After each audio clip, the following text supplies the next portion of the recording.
вона направлена, хто її може використати, щоб просто не дзвонили купу людей, до яких ця програма взагалі-то не відноситься. Запишемо усі деталі, пропишемо. Ви напишете там, наприклад, з 9 питань. Я чому думав, що 6 питань, 6 питань там нормально було і для інтерв'ю такого формату не лонгрід. Ви для себе просто це повиписуєте, пришлете і скажете, ми оце бачимо отак. Ми потім це читаємо, кажемо, ми тут трошечки підкоригували тут. Я думав, у такому форматі все це. І, в принципі, ми з Валерією його так і промовляли. Ну, дивіться, зазвичай так воно і робиться. Стосовно питань, ми можемо зараз відмітити, 3-4, таких найбільш, цікавих питання там, дійсно, потім вже там надішлемо розгорнути перелік питань, на які ви там зможете відповісти, і вже, по цьому, можна буде сформувати. Я маю на увазі, у вас це буде не сама розшифровка цього інтерв'ю, тому що там получиться дуже великий текст, просто на що його. Просто з вашого розуміння, як ви це бачите, як ви це розумієте, щоб у нас не було... Дивіться, зараз. Я хочу зробити для себе уточнення. Тобто це відео, воно як вам може допомогти?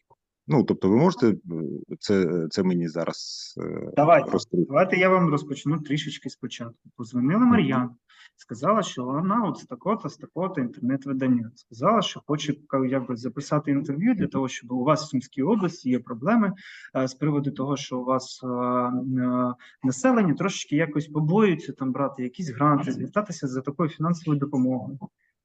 В цьому навіть випадку у нас працює 2 програми. Одна на $1500 для мікробізнесу, а друга оця велика на $40 000. При цьому вона сказала, ми би просто хотіли би показати, трохи розширити, показати нашому населенню, що це реально, що є така можливість. Я з нею поспілкувався і сказав, да, це дуже добре, ще буде класно, коли ми розкажемо деякі деталі, щоб народ розумів, що це реально її отримувати. Ми реально хочемо цю допомогу надати. І при цій ситуації, що може ще й у майбутньому ця допомога ще й може і розширитися. Що це тільки якось стартовий такий проєкт для того, щоб просто показати, що у нас є ця підтримка, ми її готові повністю надавати для тих людей, хто дійсно цього потребує. Кінцева аудиторія – це... це ваше населення вашого регіону. Це мікробізнес, наприклад, Сумської області. Так. Мікробізнес, малий та середній. Сумської області чи всього Східного регіону. Да. Будете поширювати, наприклад, по своїх каналах. Я буду дуже вам вдячний, якщо ви це покажете, наприклад, Чернігівська, Полтавська, якщо у вас там є якийсь коннекшн. Ні, це зрозуміло. Я маю на увазі, що хто кінцевий глядач. Кінцевий отримувач інформації, саме потенційні ці заявники, які можуть це отримати, яким дійсно потрібна буде допомога. І цим інтерв'ю я просто хотів би розказати, що цю допомогу отримати реально, щоб люди не боялися, щоб люди зверталися, щоб це не з приводу піару, давайте це робити. Зрозуміло, дивіться. Хочу просто показати, що це реально. Тоді зручніше буде, якщо ми надішлемо вам перелік, після нашого цього інтерв'ю, перелік питань, можливо, розгорнути, бо під час інтерв'ю у нас можуть виникнути якісь там ще додаткові питання, на які ми, наприклад, не зможемо у рамках інтерв'ю відповісти. Щоб ви розуміли, Станіслав, він магістр degree Financial Economics, тобто він займається такими речами з точки зору маркетингу і таке інше. Тому ми зараз проведемо інтерв'ю по тих питаннях, що є. Якщо там буде замало часу, нічого такого не буде страшного, якщо ми там якісь питання не зможемо там висвітлити, бо якщо потім ми зможемо надіслати повний перелік, ви на нього відповісти, то ми це буде краще, бо ми тоді зможемо, це ж потрібно буде українською мовою зробити розгорнуту цю там публікацію, там чи ми ще подумаємо, як це буде виглядати. Можливо, це буде, наприклад, наш цей журналіст Сум візьме інтерв'ю у Станіслава Валуйского, як фахівця, який спілкувався там, і ми зможемо, наприклад, там вставляти там, якщо потрібно буде цей відео історію. Тобто ми зараз націлимось на текстовий формат. Ще раз, вибачте, зафіксую. Ми спочатку домовлялися саме на текстовому форматі. Так. Але буде тільки без запису відео. Без запису відео, і ми, в принципі, до цього будемо так казати, це для нас новина зараз для мене. Так, а навіщо тоді Zoom-конференція? Ми просто можемо вам написати на емейл питання, ви надасте відповідь. Ні, я просто думав, Ми що... опублікуємо. Так, просто ви мені про це... Я просто теж неправильно зрозумів.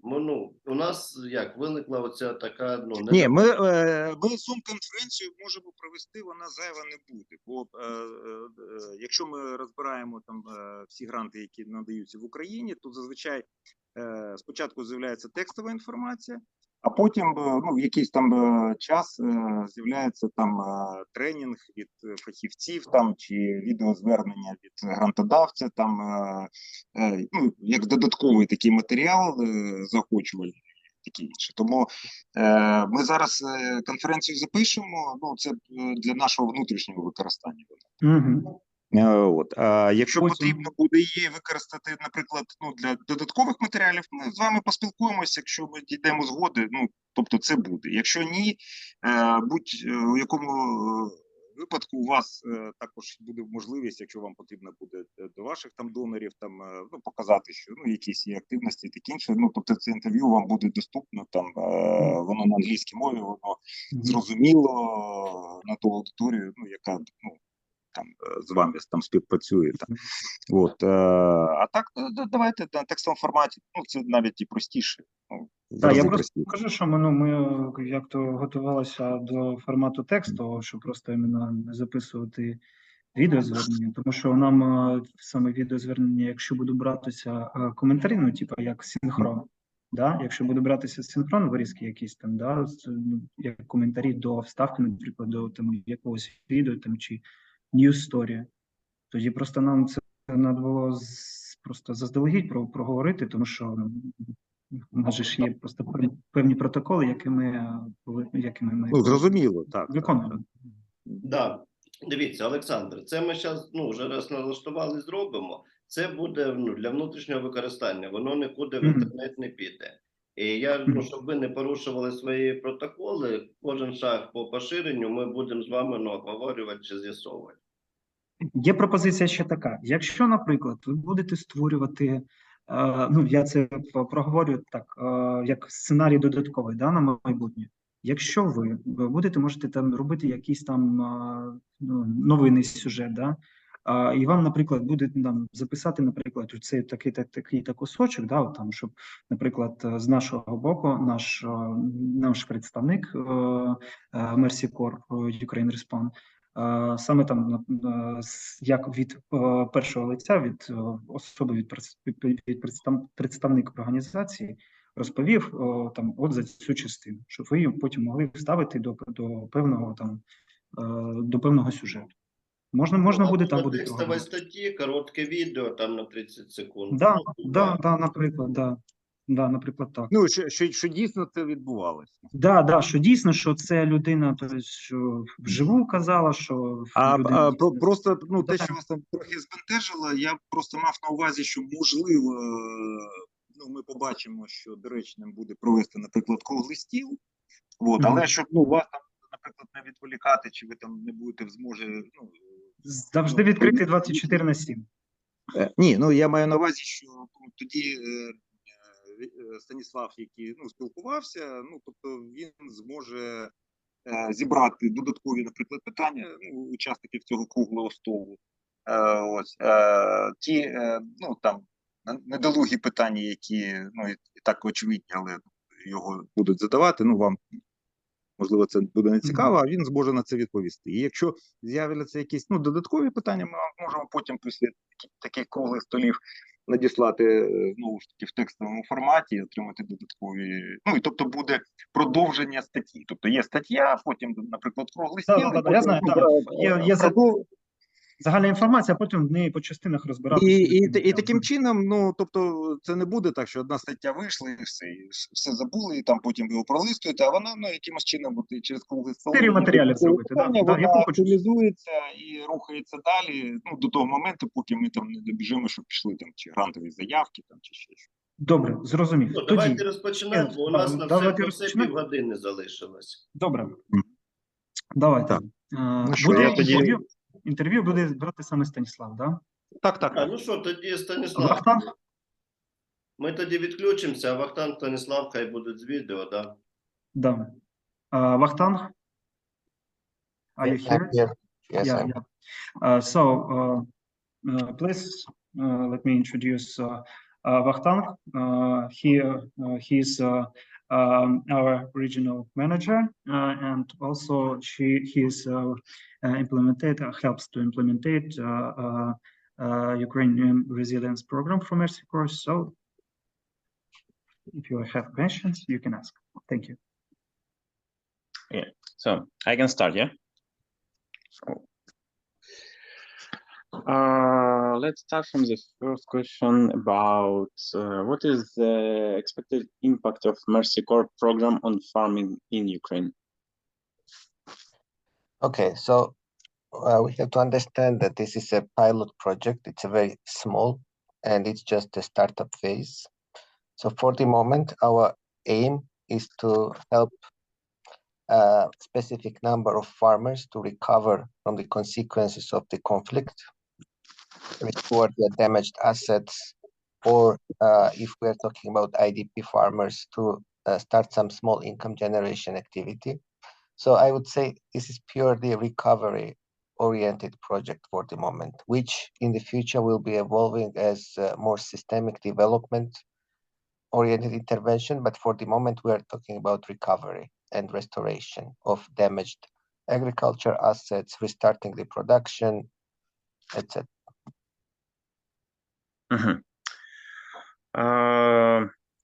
Can you tell me about, there was a couple of the last questions about how big this financial help? So you're telling this is a small one. Can you tell more closely to the numbers? How many people can can check for this help? Or so for the moment, our target is to help at least 100 household level or small farmers, and up to 10 or 15 small and medium farming enterprises. So these are our targets. Again, this is very a startup phase. This project is, we are calling it like a pilot project to show that this type of assistance is very relevant for Ukraine and convince donors to support these types of interventions even more. That will enable us to extend our support to more program participants across Ukraine. But right now we are talking about limited numbers, 100 small farmers and up to 10 to 15 small and medium farming enterprises. This is our target. And if I remember right, there was said that farmers can get like 40,000, yeah, for help, $40,000. Is it for like enterprises farm or small farm? Yes, so again, let me clarify here. So we have two types of agriculture grants. The first type is for household level, like very small farm. Like imagine like IDP from Kherson or Lugansk Oblast relocated to Sumy or Poltava, and they are trying to restart their own food production. They want to buy some hives, or they want to buy a cow or a small tractor. So the average grant for this type of project is 1,500 USD. This is like average amount, and we take the individual approach. So sometimes it could be a little bit less or a little bit more based on the real needs on the ground. So this is one type of assistance. The second type, again, we are trying to target small and medium farming enterprises. So we are talking about a bit larger farmers. So again, imagine a small or medium farmer having like 20 or 30 cows. Yeah. Or let's say 10 hectares of a vegetable growing, and they want to invest this grant amounts in a value-added production or production of dairy products, processing, some agricultural machinery services. So this is like, again, average amount is 40,000 USD, but again, depending on the real needs on the ground, it could be less or more. So this is just an average indicative amount. And for medium farms, it's your projectiles is like 50 medium farms, yeah, or 15? No, 10, 15. That's 10, 15. 10, 15. 10 or 15. Okay, let's go next. What are the indicators of success of aid projects for micro businesses?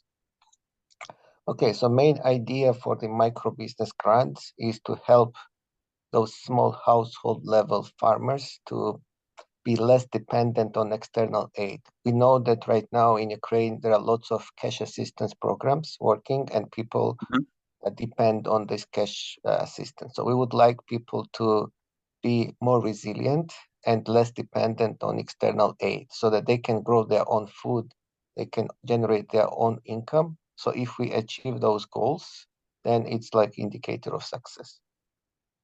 Again, okay. I'll give you a practical example. So an IDP from Lugansk Oblast now residing in Poltava, and he or she is getting the social assistance from the state, from other international agencies. But now instead of getting that social assistance, he or she is growing their own production, selling the, I don't know, cheese or eggs or honey produced, and they don't need the financial assistance anymore. That's the main idea here.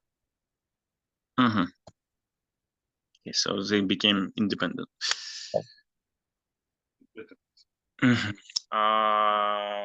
Okay.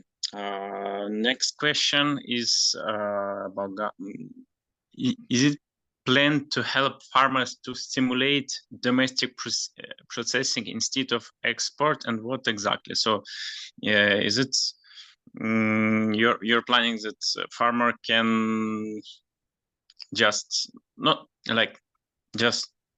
like normal, so some guys coming to farm and ask, okay, we're giving you the less price and then we export your goods for the bigger price abroad and getting all the profit. Yeah, but right now your project will be helping domestic farmers producing their goods, and then they decide what to do with them, export or on the main market. Yes, exactly. So the main approach here is to support the ideas that are coming from farmers. So we don't want to impose anything on them. So if, let's say, a local medium farmer is telling to us, so look, I have a vegetable plant. There are lots of small household level farmers living in my area who also produce tomatoes, cucumbers, potatoes. So now I need your assistance to buy some processing equipment that can help me to produce some canned vegetables. This is like added value, and this will help local farmers as well to market their vegetables. Then this is the idea to support. This is like one of the best ideas that we can consider for these types of support. So basically, answer to your question is yes. Our priority is to support the domestic production, processing, added value products. But in case some of the farmers are also proposing that, look, I'll be doing some added value production in Ukraine, but then I can export my canned vegetables somewhere else. Why not? This is also a good idea. So we don't have restrictions. So we are ready to support all good and viable ideas that will help to restore the economy and agricultural sector in Ukraine. Okay. What should farmers or people who is expecting for help, what they should pay attention when they filling an application to get on the list of grant recipients?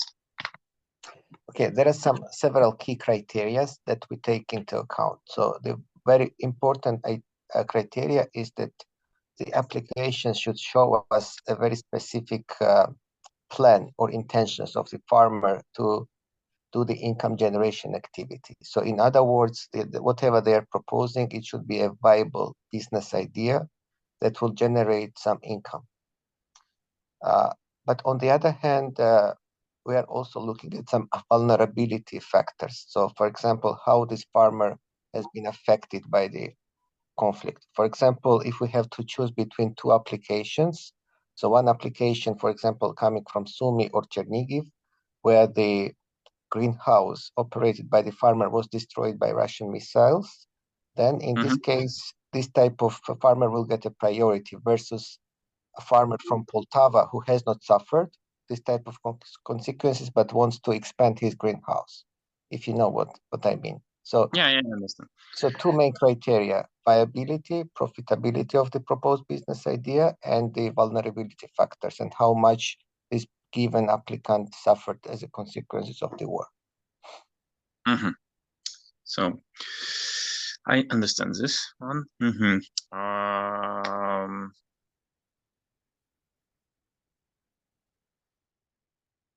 The next questions I'm thinking this was like, does the amount of one's own contribution to the program for small and medium-sized farms affect the probability of becoming a grant recipient? Well, the requirement for own contribution is set only for this larger size grants, like average amount of 40,000. And this is important because this helps us to understand the commitment and seriousness of an applicant to invest their own resources as well in that business idea, because this is reducing the risks for us. Because again, many but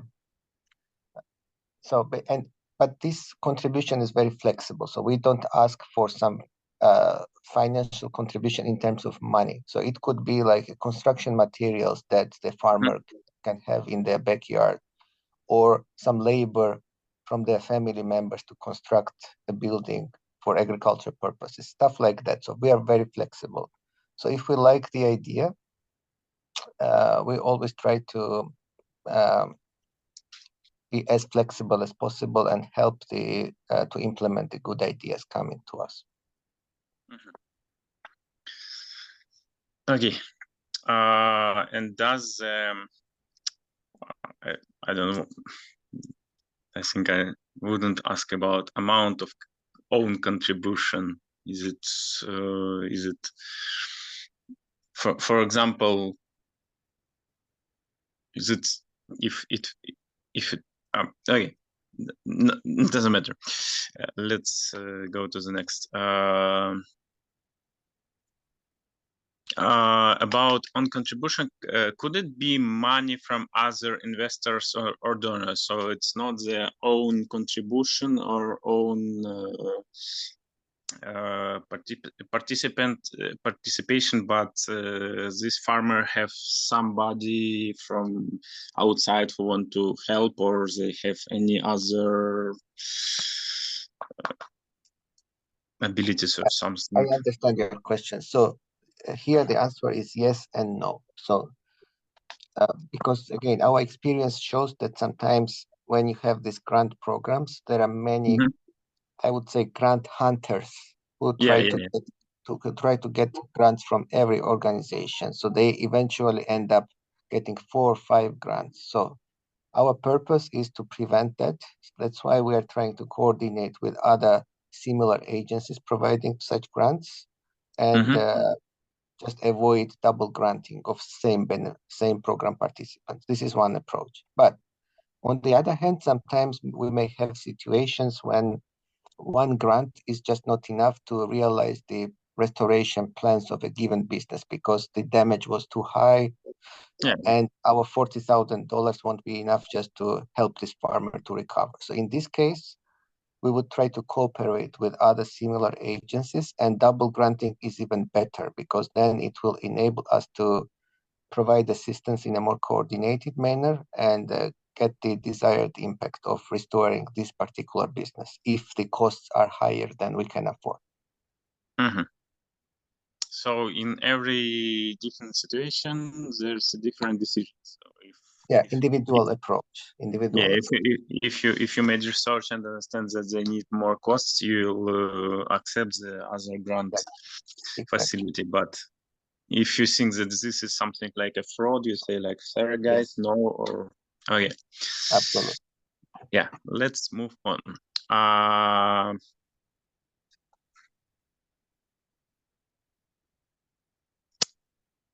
Probably these questions will be you're already talk about it, but let's say again, financial assistance to internally displaced persons currently operated in the Dnipropetrovsk region. Is it planned to support IDPs in other regions? If so, when and under what conditions? Maybe you can just add something to this question or statement. Again, so this is a very startup project, very small targets, and Dnipropetrovsk is the only oblast where we are providing micro-business grants for non-farming activities. We have to distinguish here. So in Dnipropetrovsk Oblast, we will be providing micro-business grants for self-employment. So like small business, such as like small bakeries or beauty salons or some restoration of some,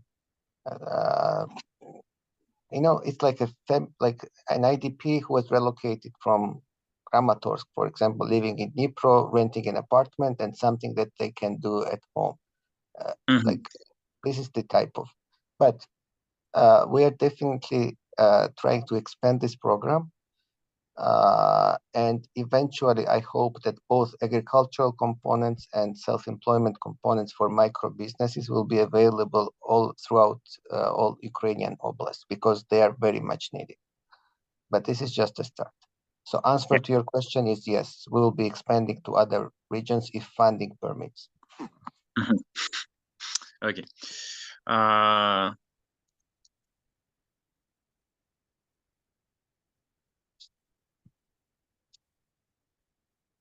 Okay, the next question I wouldn't ask because it's similar to the previous one, but about farmers, about expanding help for Poltava, Chernihiv, to the financial help for the other region. Your answer these questions a couple of times.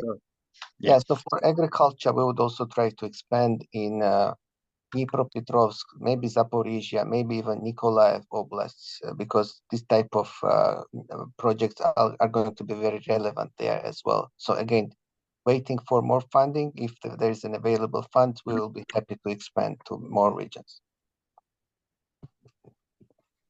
Okay. Next question was about how many farmers can count on assistance and allocated to this.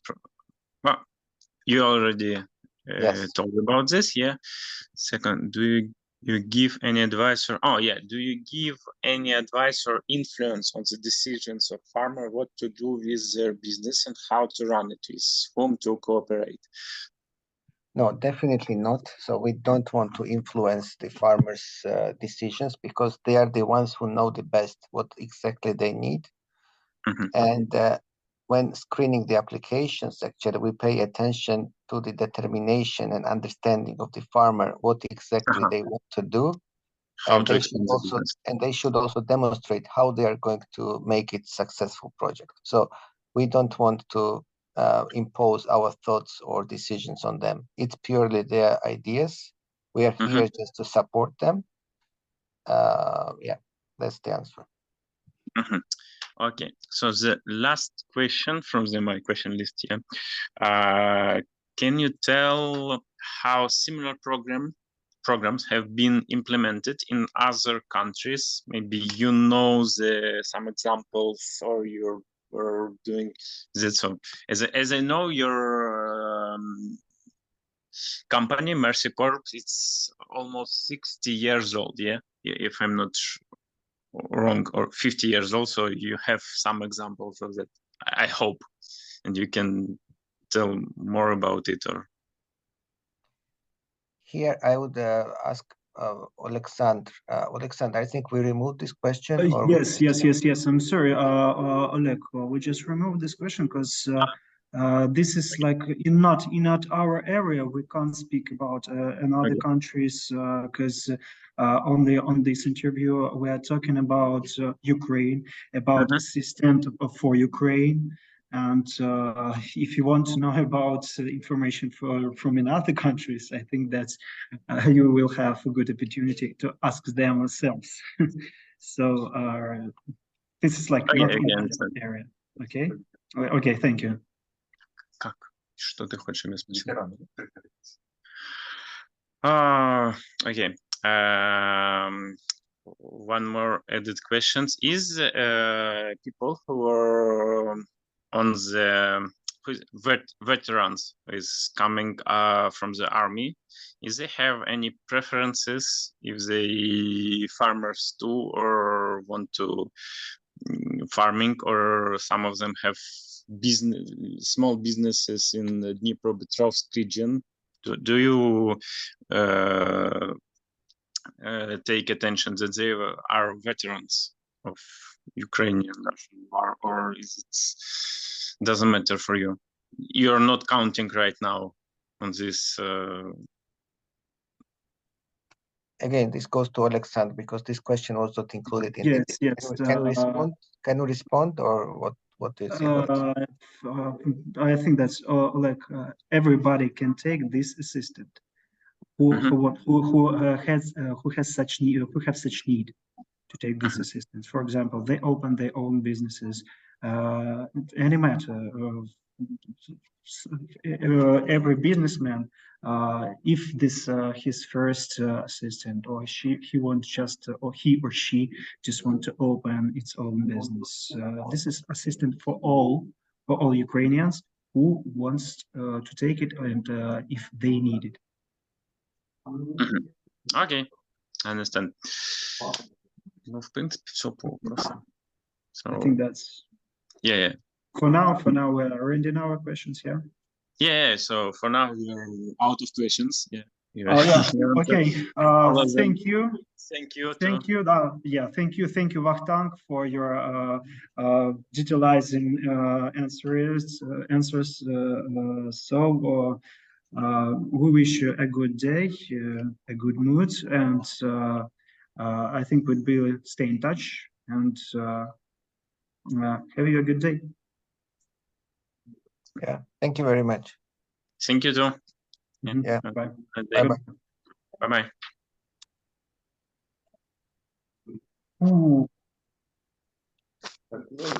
Що, Олександр, тоді ми зізвонимось, да, чи як? Чи зараз тут побалакаємо? Олександр, ви тут? Подивись там в переліку. Та є. Можливо. Ну, ладно. Зараз я тоді завершую запис, завершую конференцію, і перетелефоную. Олександр, ви тут? Давайте... Да, слухаю. Давайте, я ще завершу запис, і ми знов тут перейдіть по ссылці, ну ще раз перепідключимось. І ви просто їх завершите, просто запис, можемо тут поговорити так.